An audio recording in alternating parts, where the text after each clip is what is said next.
started. Solid rocket motor nozzle gimbal checks are underway. Ignition system is armed. T-minus 10, 9, 8, 7, 6, 5, 4, 3, 2, 1. You're listening to the Survive to Thrive radio network. Survive, the number 2, thrive.net. Thank you for your attention. The following broadcast is brought to you by the good people at intrv.com. That's ENERFOOD.com. This broadcast is not intended to be used as medical advice. The FDA, the WHO, the WTO, and the U.S. federal government has prohibited us from making certain claims and truths.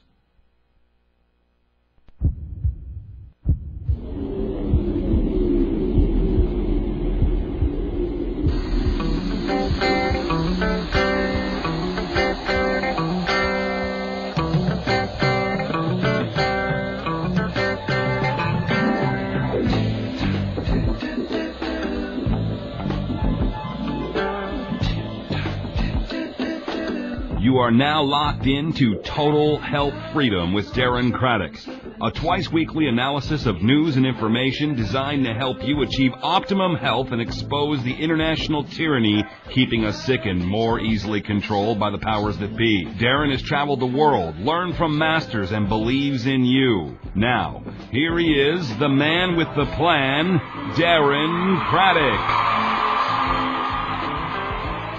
And good evening, folks. This is Darren Craddock here once again with Total Health Freedom this Wednesday evening, the 19th of October.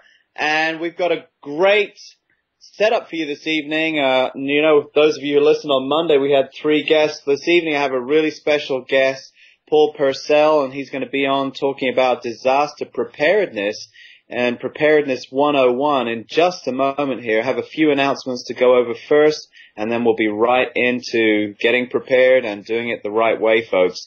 A few announcements. Meal replacement is back in stock, and we had a limited run this time, so get it while you can. And in honor of our guest this evening, we're actually going to run some phone specials. If you call in and mention the show tonight, that's tonight's show, and mention the guest that you listen to tonight, we're going to give $30 off the Survive to Thrive Preparedness Pail. Normally $239.99, now $209.99 for anyone who calls in and mentions that they heard the announcement on the show this evening. Also, as far as preparedness, and we'll get into this a lot in the show, preparedness is not just the food you store. It's many different things. And one of them is your health care, how you take care of your health. And in honor of that, we have 3 different herbal preparedness kits, a herbal first aid kit, and the survival pack of 10 herbal remedies, in addition to the herbal essentials kit, which is the 12 most essential single herbs for being prepared. So just wanted to remind you guys of that, and within about another week, if not sooner, we'll have a total herbal medicine kit up, so stay tuned for that. And without further ado, I'm going to welcome my guest, Paul Purcell. Paul, thank you so much for being on the show this evening. Well, Darren, thank you very much for having me. Absolutely. I had a little chance to spend some time looking over your book. You have a very interesting book you've put together, and it really is quite different from much of the preparedness material out there. It's very practical and step-by-step. Tell the audience a little bit about your background and how you came to create that master work. Well, I'll be merciful in the audience and give them the quick, short version. I have a long background in the hospitality industry, so I grew up wanting to take care of people, show them a good time. I love people, and that kind of turned me into a sheepdog. I help protect the sheep against the wolves. I want to protect my friends, my family, friends I haven't met yet, so I started doing more and more risk management. I was brought on board by a private sector investigation firm to do corporate risk management and terrorism preparedness. And the more I got into working with corporate sector, and then after 9/11, the state and local homeland security panels created in the state of Georgia, I started doing more and more work with people and companies and realized that one of the missing keys was protecting key employees and their families, and making sure that they could report for duty in a timely fashion. And the only thing we had was either the polarized 72-hour kit concept with just the simple stuff, or the outdoor survival, living off the land, self-reliance, which is good stuff, but there was a lot in the middle that was left out. So that's why I wrote Disaster Prep 101, was to fill that gap and write it in such a manner that my friends, your friends, just us average folk could have something we can understand and could lay out all the options. So that's where we got that. Right, and when I was looking through some of the introductory material, one of the things that particularly stood out for me is that it's written in very simple, easy to understand language. You don't have to be a rocket scientist to learn how to be prepared. I mean, you do have to learn some information, though. But for that information to be really accessible and truly usable, it needs to be presented in an easy-to-follow fashion. I think you've done a great job with that. Well, thank you. I cut up, and I like to tell people that I wrote it for me to understand, and anybody else should be fine with it after that. That's very humble of you. Most people, I find, when you tell them, oh, be prepared for a disaster, what comes to mind is going to be natural disasters. But there are many other things that can come our way, illnesses, pandemics, family financial situations like someone losing a job, and that's all too real for many families nowadays. But I'm sure people there's many things with regards to situations that might come about that people don't even think about. I wondered if we could talk a little bit about that. Well, certainly. The bad news is that, we could get hit from so many directions at once. And one of the reasons that I like being on Total Health Freedom now with you tonight is I agree completely that health is the foundation for all else we do. In fact, it's the first chapter in the book. You have to have good health in order to accomplish everything else and to be prepared to weather the storm. And since we can get hit from so many different directions, we get Mother Nature on one side, mankind on the other, whether through intentional terrorist attack or human negligence or aging infrastructure, this kind of thing. There are so many things that can happen to us, and that's the bad news. But the good news is that once you choose a series of threats that really speak to you, that you feel that may affect you, and you prepare for those, then if you're prepared for some threats, then you're prepared for others. And that's what I try to focus on in the book is there's a lot of things out there, yeah, but if you focus on confidence and being prepared for one set, it's not about focusing on the fear, it's about focusing on the solution and coming out of your preparedness efforts a safer, better, more confident individual and family. So, any of the threats that you would like to focus on tonight, I can certainly fill you in on some of the negatives, but I want to give your listeners as many positive steps that they can take as possible. No, that's the key, and that's kind of the angle. I mean, I like to present to people, here are the different things you need to be aware of, but ultimately tilt it in a more positive angle to help people realize that they can be prepared, they can get healthy if they're not healthy. It's all about what steps you can take that can turn you in the right direction. But I think ultimately it's about personal responsibility more than anything, because if you don't choose to study this information and put this information into practice, have a plan, if you don't choose to eat healthy and take care of your family in the best way you can, then you're more likely to fall prey to some kind of disaster or catastrophe.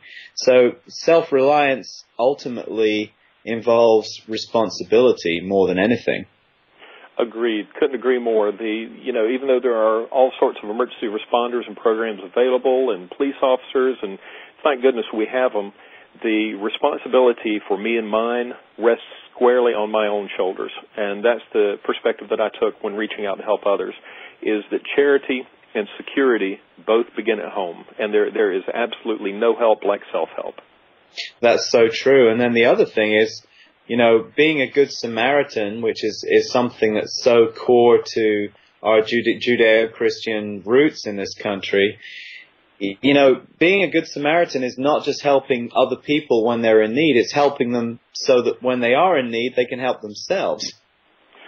True. When I lecture law enforcement and emergency responders, I generally have a room full that's a mix I'll have emergency medical, I'll have fire, I'll have police departments and, police officers, and I'll tell them all, look, we all might have different swimming pools, but essentially we're all lifeguards. And smart lifeguards, they have to know how to swim first and foremost, and smart lifeguards teach other people to swim. It's not about that whole give a man a fish and feed him for a day. It's about teaching him to fish. Exactly. So, I mean, from your point of view, since, you've been obviously very schooled in this area, you've put together a very, very effective guide, Disaster Prep 101. From your point of view, what are the main threats? I mean, obviously you've been through major drought in Georgia. I remember last summer hearing about all the droughts there. I'm in Texas. We've been through a terrible drought here. That's something that's very real in the South.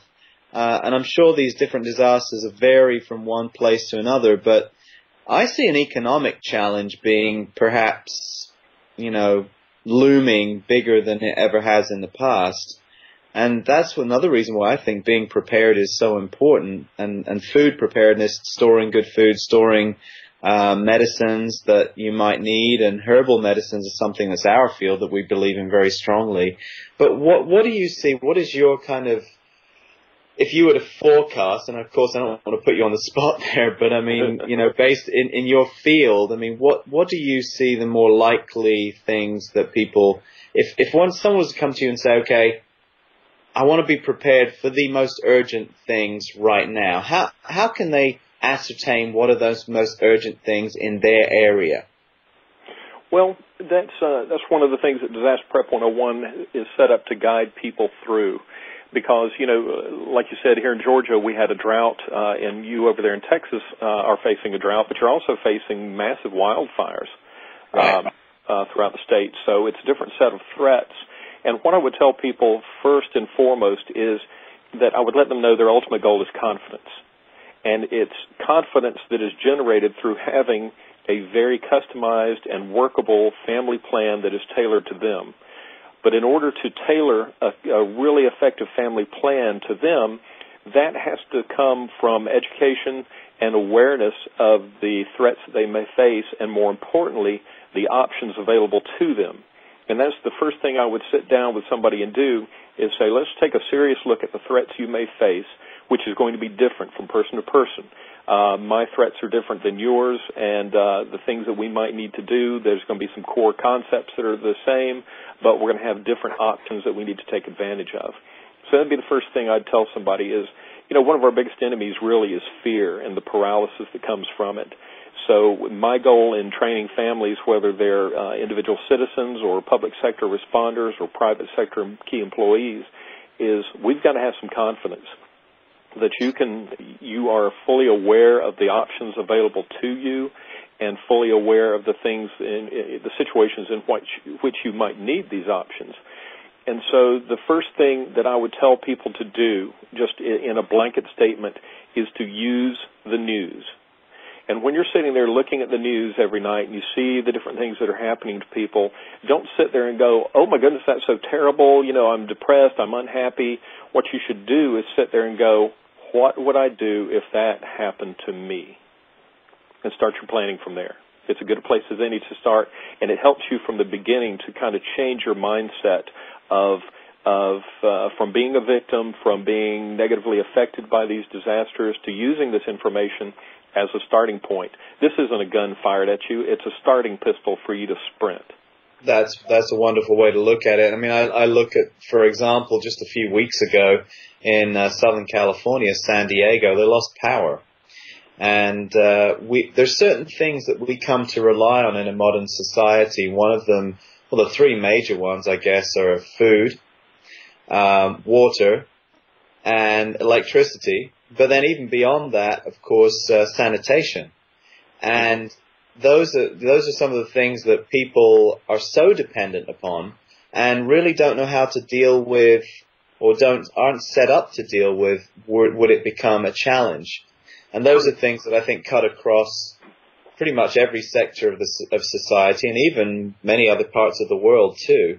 I know, like, for example, I lived in Egypt for 2 years, and one of the things I found quite amazing was that people would shop for food every single day because many people didn't have refrigeration back then. That was 20 years ago. Many people did, but a lot of people still didn't. So they were just used to going out and getting food on a regular basis.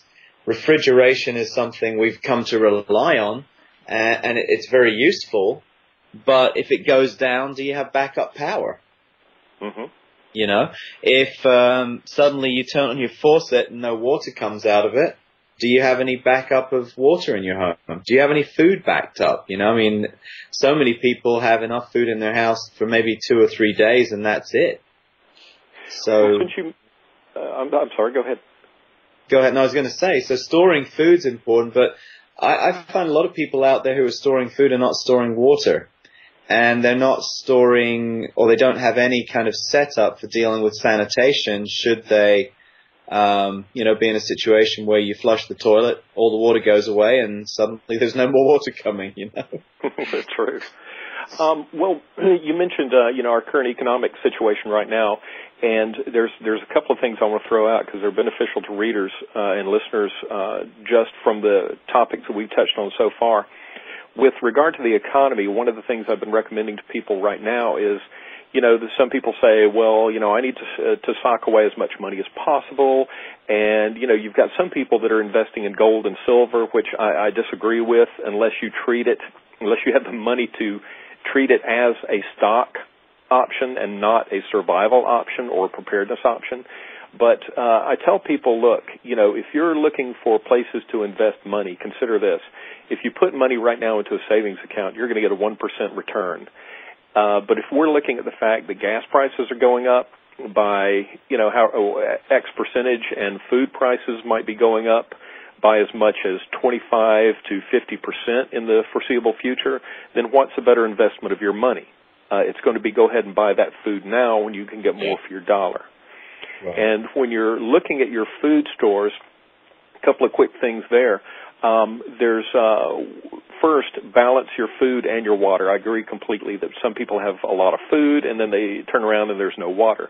I would tell people definitely start your food storage, but there's 4 time zones you need to consider for food storage.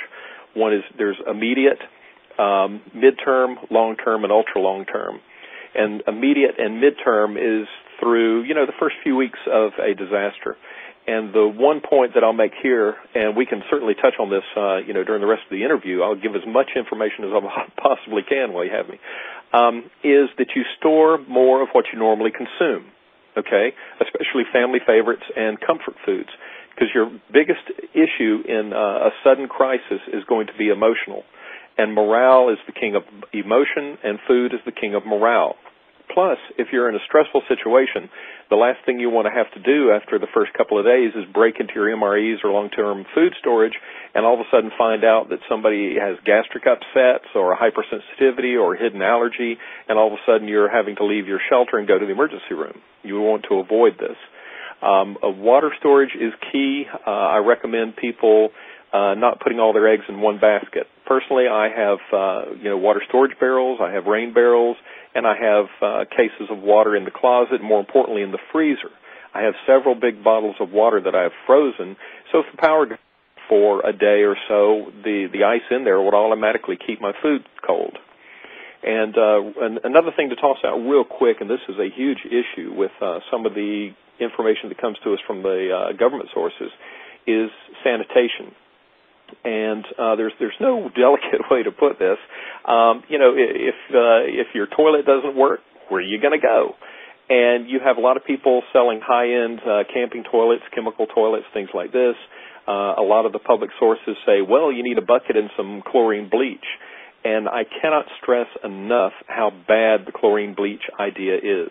First off, if you get on you anywhere, the first aid is flushing with copious amounts of water. Well, if I had copious amounts of water, I wouldn't need a bucket and chlorine bleach.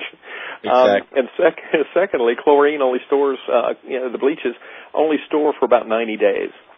So the quick and easy solution, and this is a good example of the kind of information I give to my readers, is here's something that makes sense. SENSE, simple, economical, necessary, subtle, and effective. Kitty litter. The best substance to use for your expedient toilets is kitty litter. You can buy buckets of it for pennies on the dollar, basically. It stores forever. You can use it for a lot of other things. But this is one of the crucial things, is this makes the safest, best expedient toilet for dealing with human waste that you can make. And it's a simple fix, and it's one of those simple things that if people people understand this. Like you said, it's not rocket science. Kitty litter, and that's the kind of philosophy I teach people, is look for that simple alternative. Look for this thing that is easy to do, easy to understand, easy to implement, and economical to put into effect, to implement. And that's the kind of thing I teach people. But I so appreciate you doing this, and let's rock on. Let's give your listeners everything. It's really interesting information. I mean, one of the things that I recommend for people, and we actually came up with a storable food product that's basically a 40-day, highly nutritious food storage product called the Survive to Thrive Preparedness Pail. And it's all organic, and it's all highly nutritious, basically foods that are chock full of nutritional value. Because I try to teach people that, there's one thing having a certain number of calories, but if those calories are empty and they don't have much in the way of nutritional value, especially in the way of protein, vitamins, minerals, amino acids, the component parts of protein plus minerals, then at some point you're going to start really feeling it. A lot of people are storing food that, it may get you through an emergency of a few days, but for long-term storage and a long-term situation of needing to nourish you and your family, it's not really a good plan unless there's highly nutritious foods in your storage. Couldn't agree more. And one suggestion I would give to your listeners is it sounds like a great investment, and I've been on your website and looked through that, and intrv.com. It looks like really good stuff. One thing I would recommend people do is don't set that aside as a separate stash. Go ahead and get into some of it. Go ahead and try some of it. Go ahead and get used to it and know what to expect, because a lot of dealing with crises, disasters, emergency situations, that confidence comes with knowing what to expect.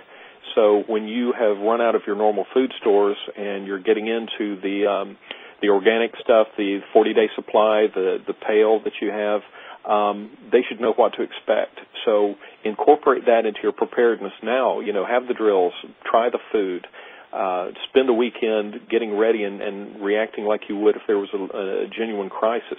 But I would definitely recommend that people try this food first so they know what to expect. Sounds like good stuff, but that's a really good point, Paul, because, a lot of people, they'll buy stuff, they'll store it away, and they've never tried it before, and then when it comes time to try it, there's kind of a time factor of learning, well, what am I going to do with this? How am I going to prepare that? In the pail, we do put recipes and suggestions of how to use it, but the actual practice of taking that pail, breaking it open, or any storable food, breaking it open and actually using it as a family and saying, all right, we are not going to, this is all we're eating this weekend.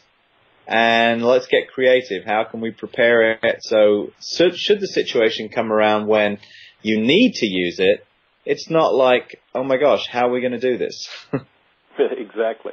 Yeah. And one of the things I recommend people do is have if anything is important to you and anything is worth learning, then it is worth having a drill. And I tell people, families all the time, pick a weekend where you turn off the utilities or you don't use any appliances. And you spend the weekend living exactly as you would post-crisis, and learn how to deal without power, deal without the fridge, deal without the freezer, use alternative foods, use alternative cooking methods, and go ahead and experience what you're going to face, because being forewarned is forearmed, and having that knowledge of what you might face helps build that confidence. Yeah, it really does, and confidence is so key, because if you look at many disasters, you see so many helpless faces, people just not knowing what to do with themselves, how to take care of what could be really simple things to take care of, such as sanitation, such as having stored food, such as just, resilience skills. If your car breaks down and okay, how to diagnose some simple problems, well, you get your car started up again, and that can make all the difference. And your Disaster Prep 101 goes into, so many different things, from, preparedness of food and water, but also to learning how to take care of, your car, take care of different health-related topics, first aid. I mean, there's so much in there. And I think for anyone to open up a work like this and say, oh my gosh, there's so much to learn, but the way you've organized it, it's like a step-by-step approach to getting prepared, and something that can be done with a family, which is invaluable. Well, I tried to make it progressive, and if somebody saw it sitting on the bookshelf in a bookstore, they go, "Oh my goodness, this is a lot. This is a lot of book for the money." But sometimes it looks intimidating, so I wanted to lay it out for someone and say, "Look, this is the basic training. Here's step 1. Here's step 2, and here are your options."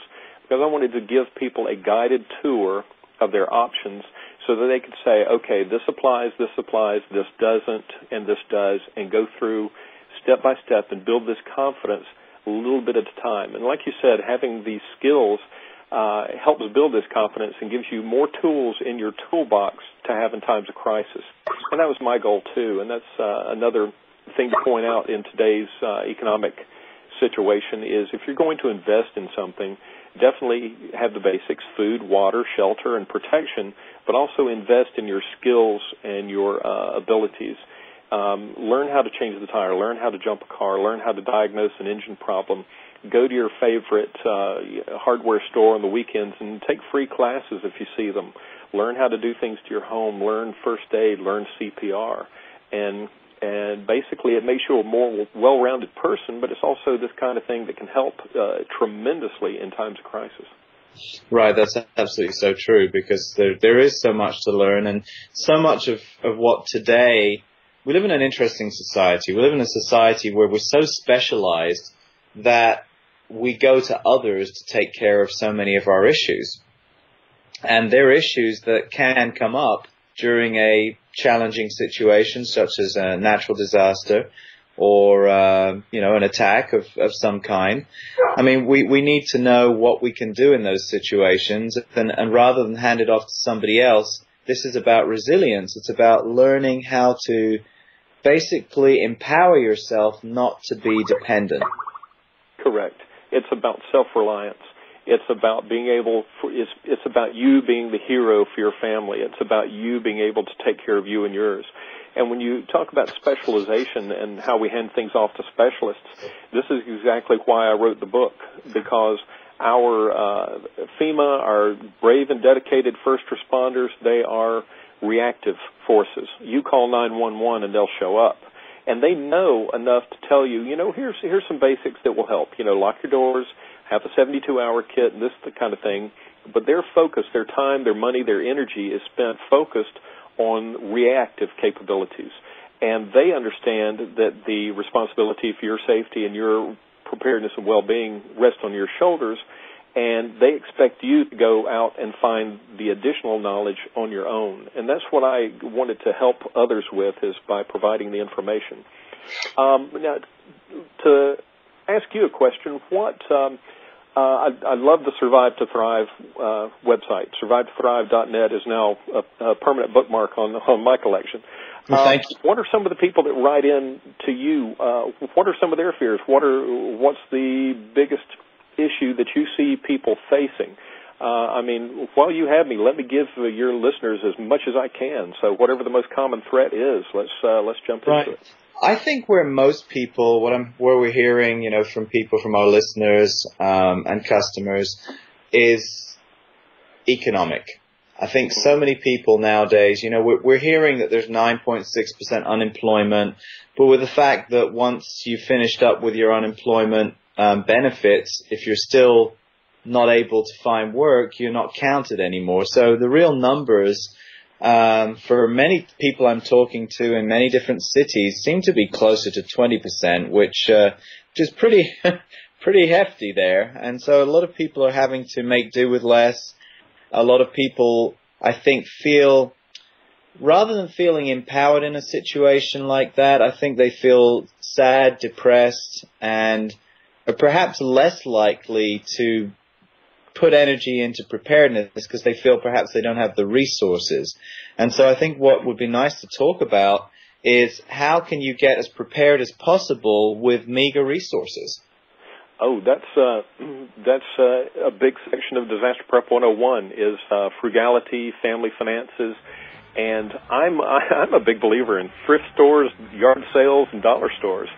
And I think that one of the most empowering things you can do with your family is, as a group, sit down and create your own kits.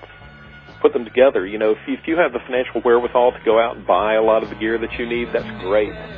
But for most of the rest of us, it's a matter of utilizing what we have and making do with what we can get. That's going to help us. True.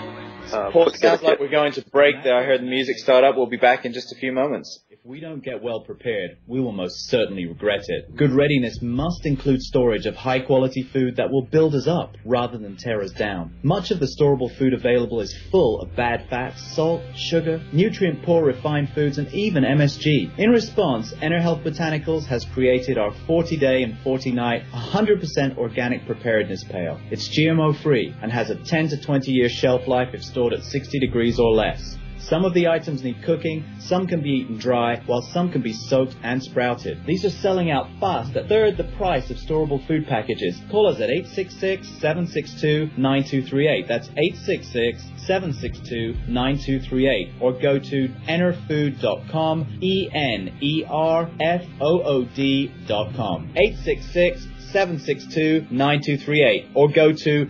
ENERFOOD.com.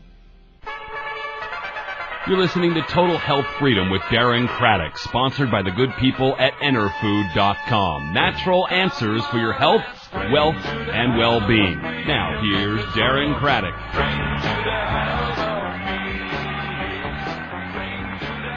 And we're back from the break. This is Darren Craddock with Total Health Freedom. And just a couple of quick announcements before we pick back up where we left off before the break. The Survive to Thrive Preparedness Pail, $30 off in honor of Paul Purcell's presence on the show this evening. Since we're talking preparedness, we want to give you an incentive to get prepared with your food. So $30 off the Preparedness Pail. Plus, we have all of those herbal kits under Natural Herbal Remedies under products on enerfood.com to get you prepared medicinally.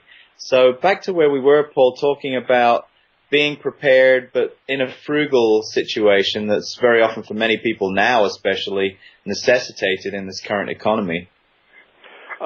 Sad but true, but here's the thing. When we go through these economic changes and we have to make do with less, that's actually a preparedness education in and of itself.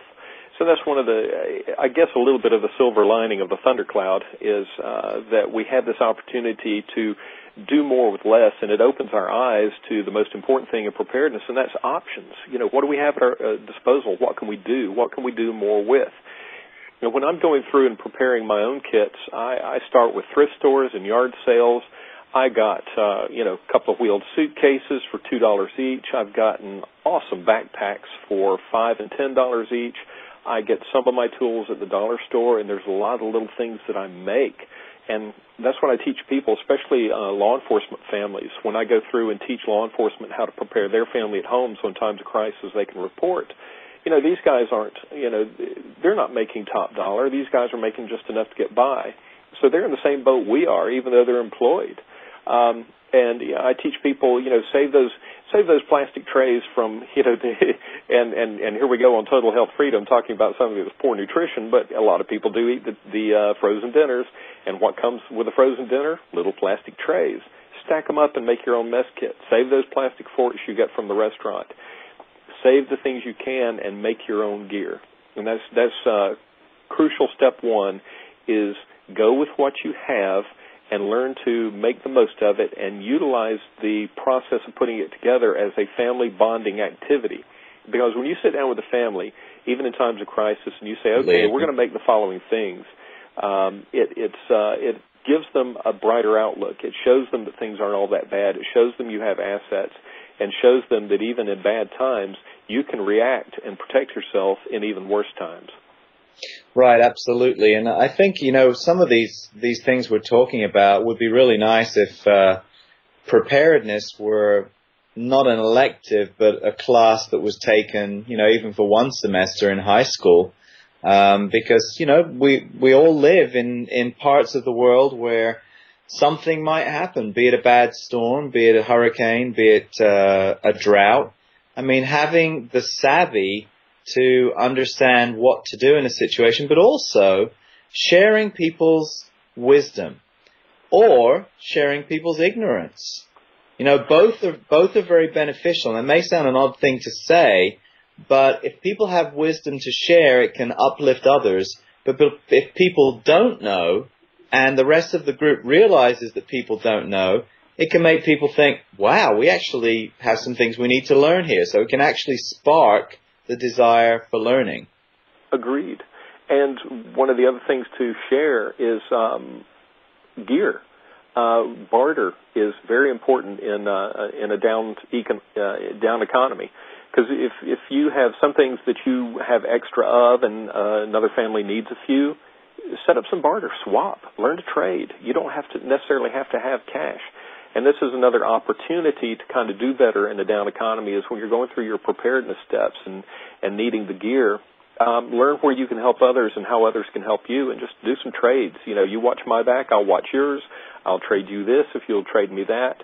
And to give you a good example, I live on a cul-de-sac that's wooded, and I do not own a chainsaw, even though we're in Tornado Alley.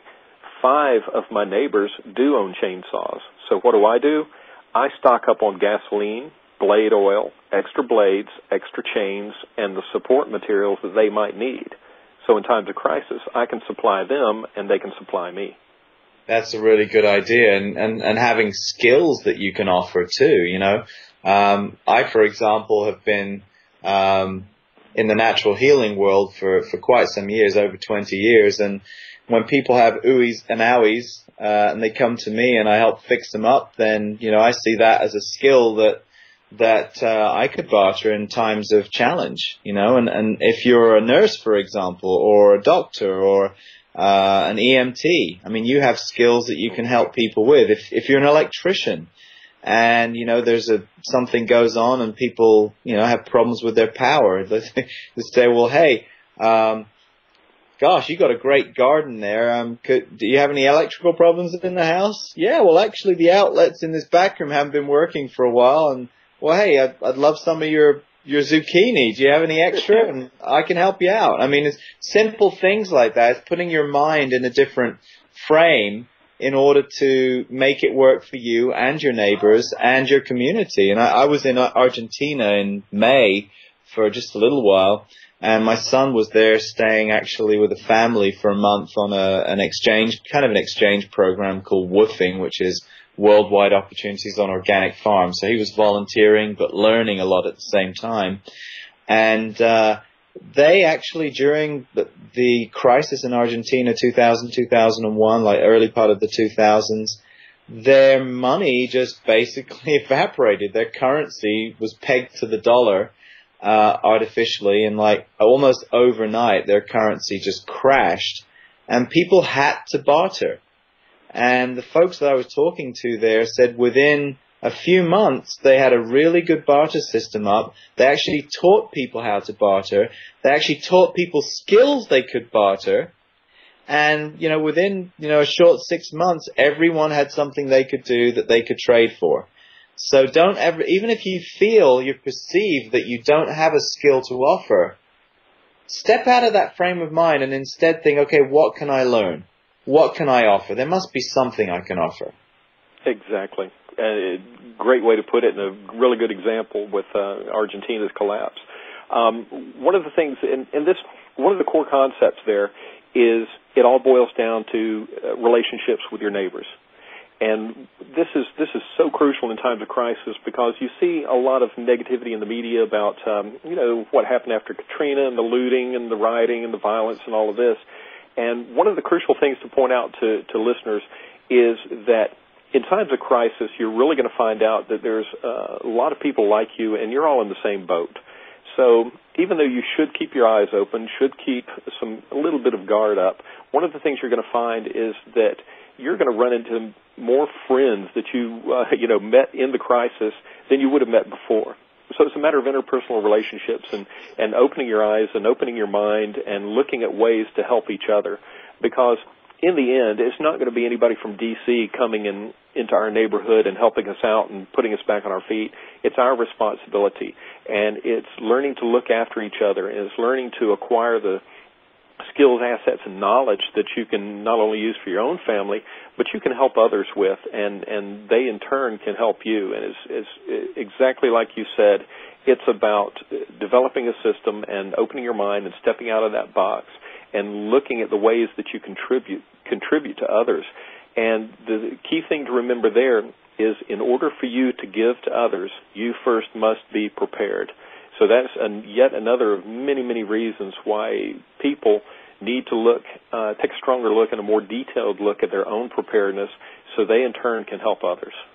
That's so true. I couldn't have said it better myself. It's one of the things that came, to me during that last piece there was that I think people have a lot of suspicion of others, partially because we live in a society where we work crazy hours, we have very little time for ourselves and our families, and so even less time for our neighbors. So it's very common in many towns, especially towns, because I think, rural communities are a little different, but in towns, it's not unusual for people not to even know their neighbors, not to have even seen their neighbors for that matter.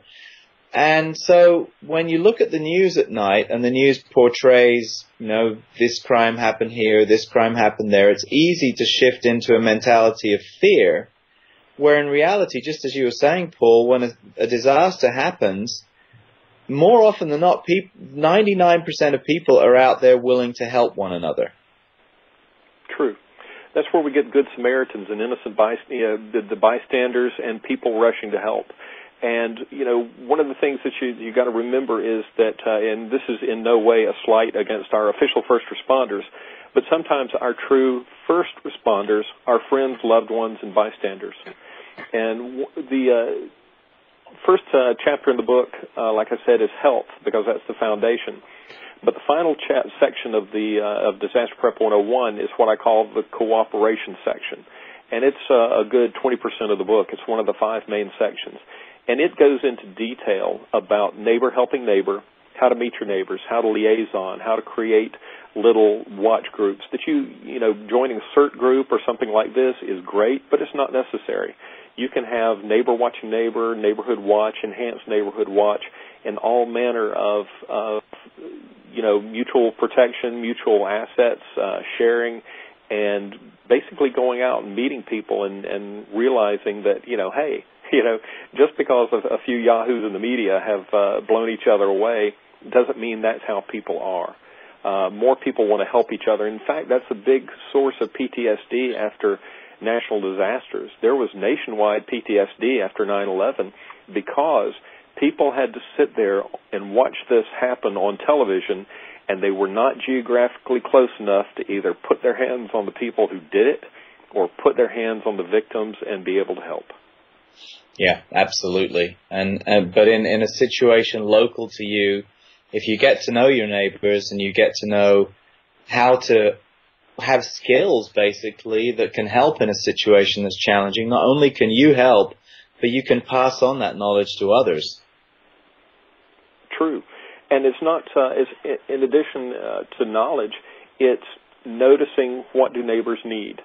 When I mentioned having food stores and storing some of your personal favorites, like me, it's coffee. You better believe I have a separate stash of coffee, cream, sugar, and all of this set aside.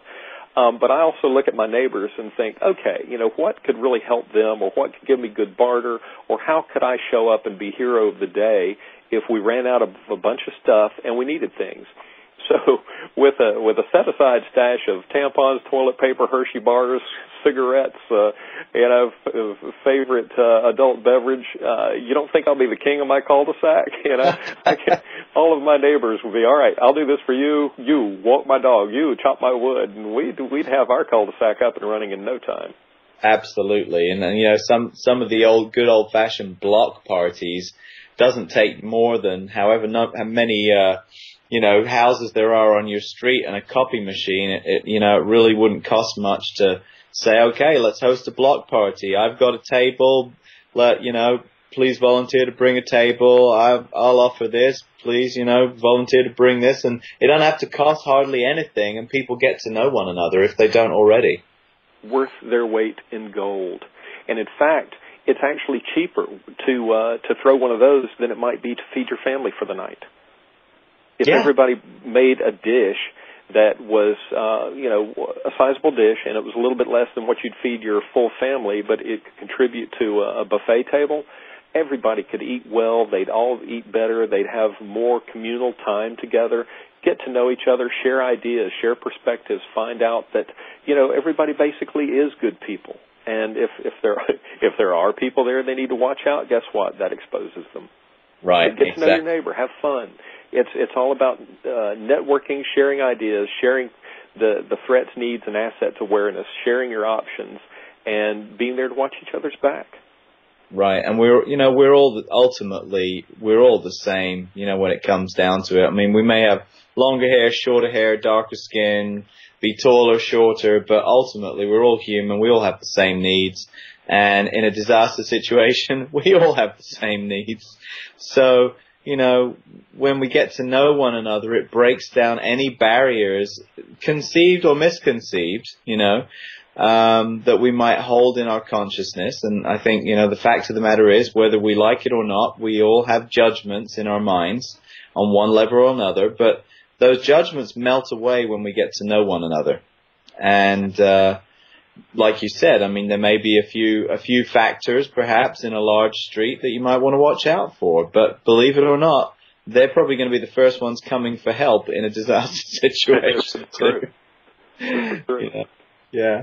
And you may find that you have a neighbor who says, hey, if anything happens, I've got a garden, I've always got plenty of produce. And you may then find out, well, hey, I've never had a garden. How do you do that? And you get to know one another. You get to share information, skills that will be useful to you.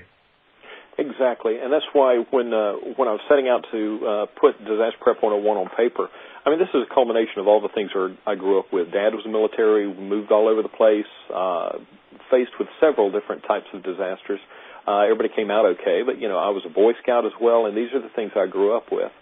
And I thought, well, I don't want to make this like a Clancy novel. I don't want anybody to have to read like this huge section to get one concept. So I put it down in what I call Heloise Hints meets Homeland Security format, where it's all bite-sized pieces and simple concepts, but a lot of different options. And the one reason I did that was so that when people do get together in situations like this and they're sharing these ideas and these helpful hints on just day-to-day life things, that they have these little nuggets that they can pass along. I'll give you another example, above and beyond kitty litter, since you're in Texas and have the wildfires, a lot of areas are just faced with smoke. And you can make an expedient room air filter by taking a box window fan and duct taping a couple of HEPA air conditioning filters on the outflow side of the box fan. It's not going to filter all the gases, but it'll filter out some of the particulate matter. And if you have a box fan, the HEPA filters are $2 or $3 each. Nothing to it. And you can make a big difference, especially if somebody has respiratory problems, asthma, or, they're elderly. That can help greatly just for a few bucks, and that's a helpful hint, and it's the kind of things people should share.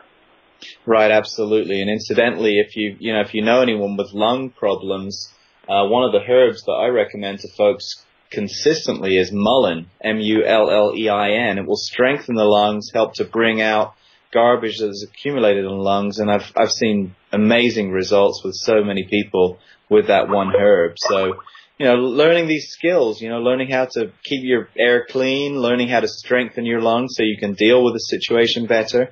These are all little tidbits of information that can come very much in handy for life in general, but also in disaster situations. True. Well, what are some of the other things that your readers have faced? Darren, what are some of your fears? What kind of disaster are you afraid of or concerned with that we can pass along more helpful hints for you and your listeners and for people to share? Well, I think a lot of my listeners, I've been working a lot to get prepared myself, but I think a lot of our listeners have also, but the concept of flooding, I think, is something that's down here in where I am in San Antonio, That's probably one of the very few natural disasters that is faced by some, depending on where they are. Low water crossings. And unfortunately, more often than not, people will try to drive through a low water crossing thinking that they're invincible. So I think that whole concept of, like, you know, knowing risk and being prepared for risk is something that's really important. But really locally, that's the major thing that we have to deal with. Is the flooding? Yeah. Okay. Well, in Disaster Prep 101, I use the acronym FLOOD for flood education. It stands for fixtures, levees, options, observation, and departing. And fixtures is, it goes into prepping your house and prepping your vehicle to either what we call docking, which is parking your vehicle in a higher level area of the neighborhood just to keep it out of the way in case your home starts to flood and you need to get to your vehicle. But it also deals with having things like sandbags and your valuables packed away and ready to keep dry.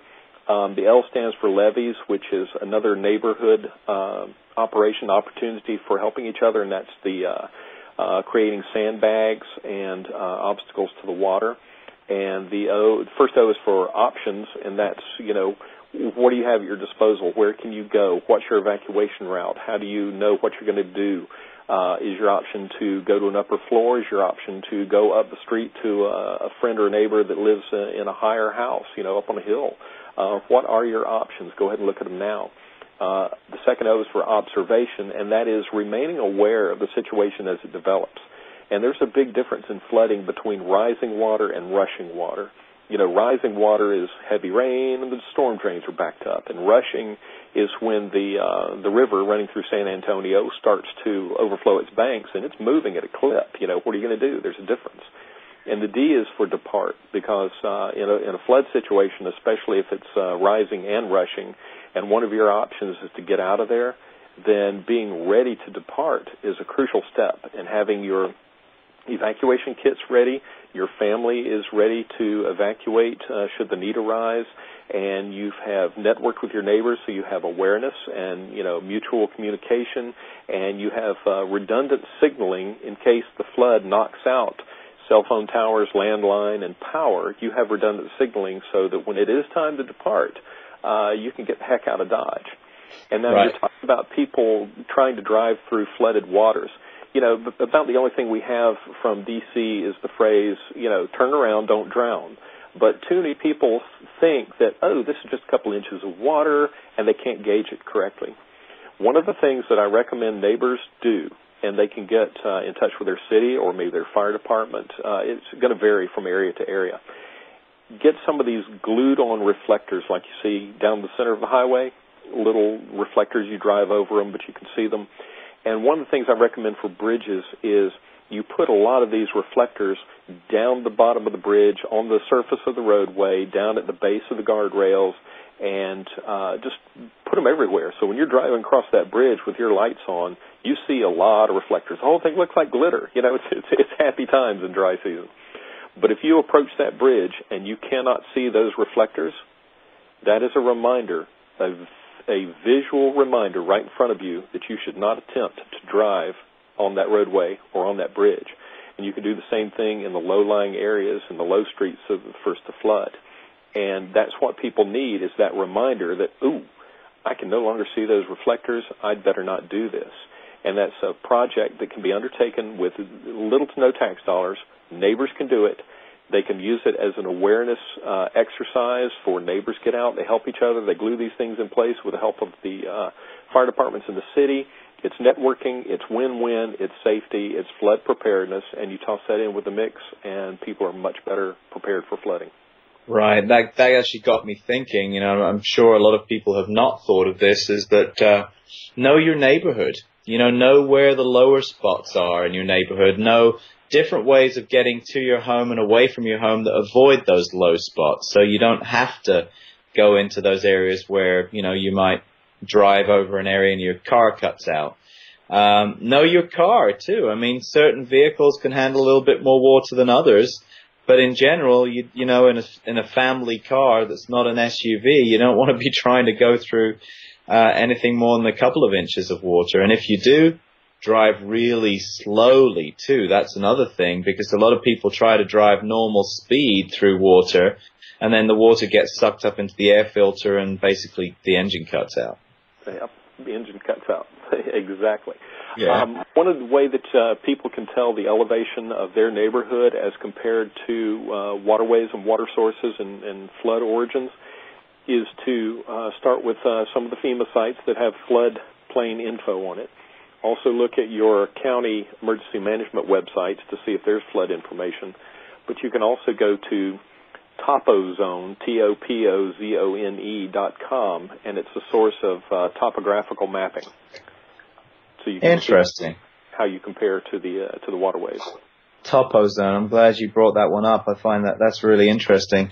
I was also thinking, just as we're talking, it's kind of almost ends up being a brainstorming, and this is one of the really key things of being involved in your community and knowing your neighbors, because you may have thought of one thing, another neighbor may have thought of something else, and so you can enrich your community by sharing information and also being aware, because if you're driving, for example, and you look over to the side and you see a storm drain is plugged up with debris, you may want to call the city and say, hey, I just noticed this storm drain's plugged up with debris and I know we've got rain coming, thought I'd let you know.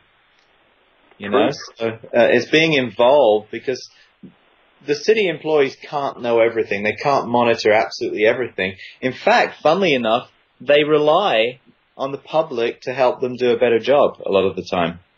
They do. And another piece of communication in that exact scenario is if you work in a particular location, then you may be traveling the same roadway that a lot of your fellow employees are going to be coming through. So call the boss and have them relay the information to employees to avoid that area. Yeah, absolutely. Just a simple thing, using your cell phone to help others. One call could help tens of others, even hundreds of others, depending on the situation and where you work. So true. Yeah. Paul, would you give out your website so that people know where to go to if they're interested in picking up a copy of your book? I'm certainly going to be getting one myself. Oh, absolutely. The website is the same as the title of the book, Disaster Prep 101. That's disasterprep101.com. And in addition to the book, we have a number of free articles that are on the news and articles page that people can download for no cost, share with their friends, that give a lot of helpful hints in and of themselves and a good example of the flavor and content of the book itself. So disasterprep101.com. Excellent, excellent. And I highly recommend folks, go there, check it out, and get a copy of the book for yourselves, and just start learning what it means to be prepared, so that when something happens, whatever it may be, you're not throwing your arms up in the air and kind of going, oh my gosh, what am I going to do? You know what to do. And I think, isn't that, I think, not just enlightening, but very reassuring to be in a space of confidence?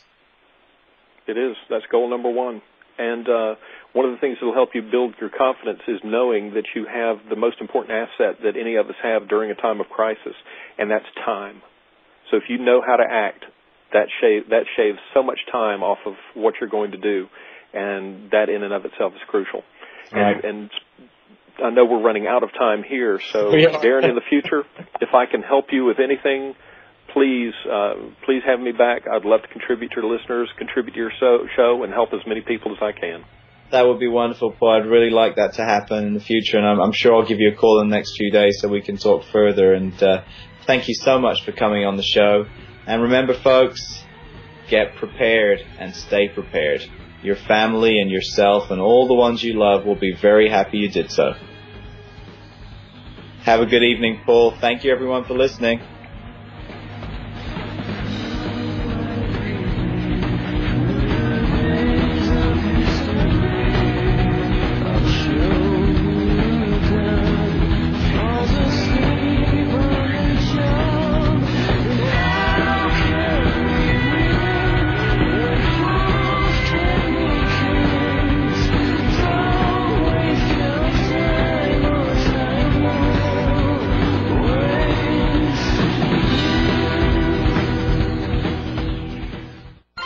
Broadcasting to the U.S. and around the world by way of clear digital audio, 22,500 miles above the planet. This is the Global Star Radio Network.